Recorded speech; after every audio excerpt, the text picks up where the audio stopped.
Muito obrigado, Sr. Presidente. Cumprimentar a Sra. Secretária de Estado, a Dra. Cristina Dias, as senhoras e senhores deputados.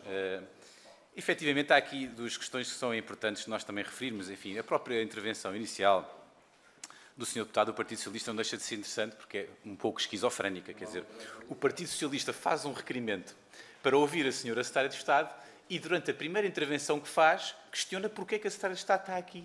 E porque é que está aqui a falar, não da sua atividade e das reformas que está a implementar e do trabalho que está a fazer, mas sim porque é que está aqui a falar deste assunto, quando foi o próprio Partido Socialista que fez este requerimento. Portanto, quer dizer, estamos a cair aqui num enredo que não faz qualquer sentido.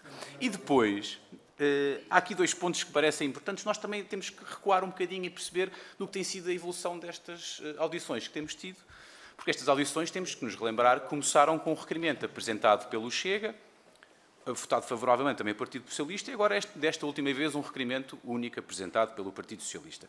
E, portanto, começando desde o início, nós vamos ver que tudo o que se falava na altura e no início era que foi feito um fato à medida. O próprio Partido Socialista já deixou cair esta matéria. Já diz que não houve fato nenhum à medida, porque já percebeu que houve 430 fatos. Porque a questão dos 430 fatos é que foram cumpridos escrupulosamente uma regra que estava em vigor na empresa, uma regra que foi aprovada e calculada, pasme-se, com as regras e com a lei, calculada pela lei. Não foi feito nenhum fato à medida e já se percebeu que o próprio Partido Socialista também já entendeu, espero eu, com o conjunto de documentos que foram distribuídos, que essa questão caiu. Depois houve uma questão que tinha a ver com o privilégio.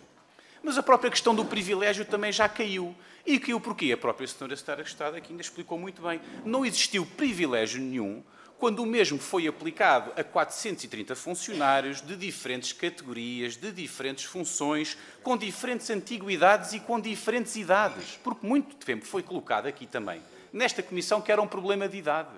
Mas já percebemos também que não foi. E depois, portanto, passamos ainda para o outro argumento que o Partido Socialista dizia, mas que também já caiu, que era o argumento da legalidade. Portanto, já percebemos que não houve nada de ilegal nesta rescisão, ainda para mais, quando a Sra. Secretária de Estado prescindiu de 18 anos de carreira que ainda ia ter pela frente. Ao contrário, se calhar, de muitas outras pessoas que também estão aqui nesta mesa, que têm lugares de recuo e que têm funções que ocupam, se calhar, até empresas semelhantes a esta, que têm lugares de recuo. A Sra. Secretária de Estado prescindiu deste lugar de recuo e recebeu uma indenização apenas e só por isso, por nada mais. E isto nós também temos que louvar sob o ponto de vista ético, porque não é ético o que fez o Partido Socialista durante vários anos de ter pessoas a exercer funções e autoridades que pertenciam e continuavam a pertencer a quadros de empresas que estavam a regular. E isto, sim, não é ético e eu creio que todos nós conseguimos perceber essa diferença. E depois partimos, então, Sr. Presidente, para a questão final. E a questão final é a questão da velocidade. O Partido Socialista está muito preocupado com a velocidade, talvez pelo seu histórico de 8 anos de governação lenta, o Partido Socialista está preocupado com a velocidade. E está preocupado com a velocidade porque houve um conjunto de decisões que foram tomadas no dia 22 e depois foram assinados documentos posteriormente, e eu até lhe devo dizer, Sra. Secretária de Estado, eu até já cheguei a sair de uma empresa e a acertar contas passado um mês. Quer dizer, eu não consigo entender qual é que é o argumento do Partido Socialista quando nós estamos perante um conjunto de processos que tiveram que ser preenchidos, que vão desde a CRESAP, foram audições na própria Assembleia da República. A Sra. Secretária de Estado esteve presente na Assembleia da República a prestar contas para poder ser nomeada, indigitada para esta função. Era público, toda a gente sabia. Nem vale a pena, nós sequer vimos aqui invocar notícias do jornal de ex-administradores ou de ex-presidentes da empresa dizer que não tinham conhecimento, porque era mais do que público, todos nós sabíamos. E como nós sabemos, este processo não é um processo que demora 5 dias, nem 6 dias, nem 10 dias, nem 20 dias. Este processo demorou quase 2 meses, senhores deputados. Portanto, não vamos lá falar também pela questão da urgência, porque não é sério falar. Mas depois ainda há uma outra questão que eu gostaria daqui de abordar. É que, efetivamente, uma decisão que é tomada no Conselho de Ministros, um assunto de Estado, um assunto da criação de uma autoridade. Eu perguntava à Sra. Secretária de Estado, para a criação deste assunto, não acha que seria um assunto que era obrigado o envolvimento do Conselho de Ministros, que era obrigatório o envolvimento de uma celeridade na nomeação do mesmo? Qual era a importância que, na altura, se estava a imprimir este assunto para ser ou não um assunto urgente? Era ou não era necessário criar esta autoridade? Que papel esta autoridade ia ter? E depois termino. também, senhoras e senhores deputados, com uma questão que parece importante nós aqui voltámos a referir.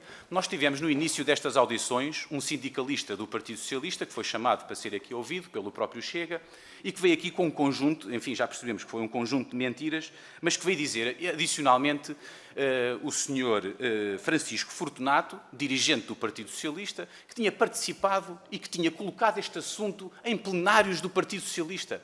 Este senhor sindicalista do Partido Socialista colocou este assunto em 2015 e em 2016, segundo o que ele referiu, em várias reuniões do Partido Socialista.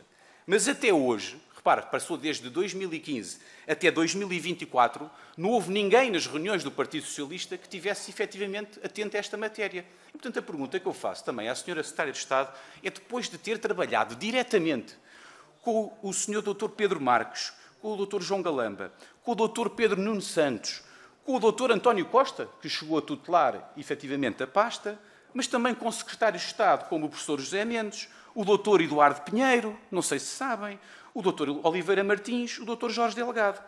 Algum destes senhores, em algum momento, demonstrou à senhora Secretária de Estado algum desconforto? Algum destes senhores, todos do Partido Socialista, mostrou à senhora Secretária de Estado, em algum momento, que não estava de acordo com a forma que tinha saído da CP para estar a exercer funções na AMT? Estes senhores todos tutelavam a AMT e nunca colocaram uma única questão. Senhora Secretária de Estado e Senhor Presidente, o problema do Partido Socialista é uma enorme amnésia. E esta amnésia durou 8 anos em que andaram a querer adormecer o país. E agora acordaram, mas acordaram efetivamente para o lado errado e estão efetivamente a descarrilar neste processo. Muito obrigado.